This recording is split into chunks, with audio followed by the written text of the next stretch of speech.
I'm sorry. I mean, I couldn't breathe. Please.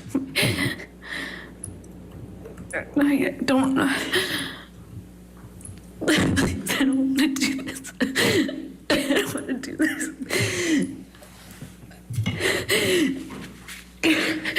I couldn't breathe. I couldn't get through to him. I couldn't get up. I couldn't get up. And I don't know how that ended. I don't know how. I don't know what happened next. I don't want to do this.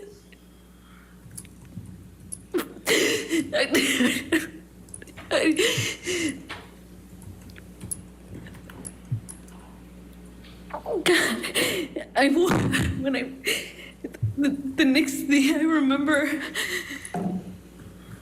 I was bent over backwards on the bar, meaning my chest was up. I was staring at the blue lights, and my chest was on this. My back was on the countertops, and I thought he was punching me. I thought he was. I'm sorry.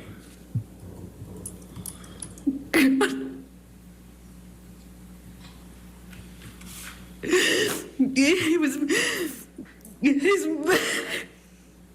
I felt this pressure. He on my pubic bone. He thought he was punching me. I just saw his arm. I could feel his arm moving, and it looked like he was punching me. But I could just feel this pressure. It was like it kept hitting him. It didn't feel pain. It was just a pressure on my pubic bone, and I don't know.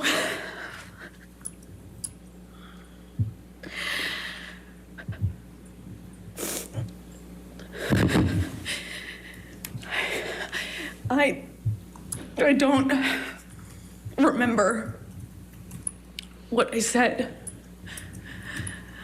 I just remember being really still, not wanting to move. I remember looking around the room. I remember looking at all the broken bottles, broken glass. And I remember that it's just not wanting to move because I didn't know if it was broken. I didn't know if the bottle that he had inside me was broken. I couldn't feel it. I didn't feel pain. I didn't feel pain. I didn't feel anything. I didn't want it. I looked around and I saw so much broken glass that I didn't know if he would know. I didn't know if he would know if it was broken or not. And I just remember thinking, please, God, please. I hope it's not broken. I don't know how that ended.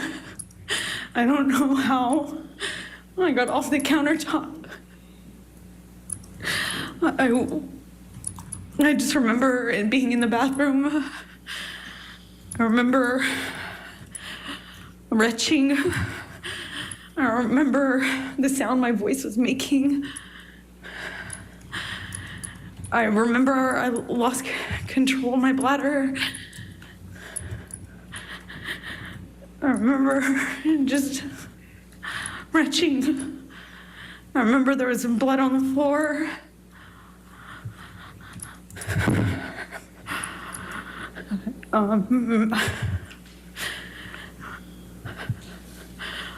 I got up at some point.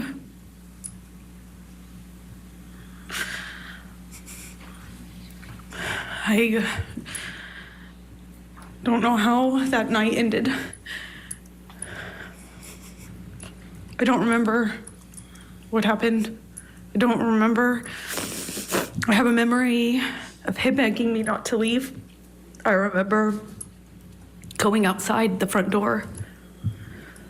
I remember him coming out to the front area, but I don't remember. If that was before or after this, I don't remember. I just have that memory. I remember taking a bunch of sleeping pills. Not a bunch, like 2, which is a lot for me. I remember falling asleep, or I don't remember falling asleep, but I know I fell asleep because I woke up the next day. I assume it was late morning.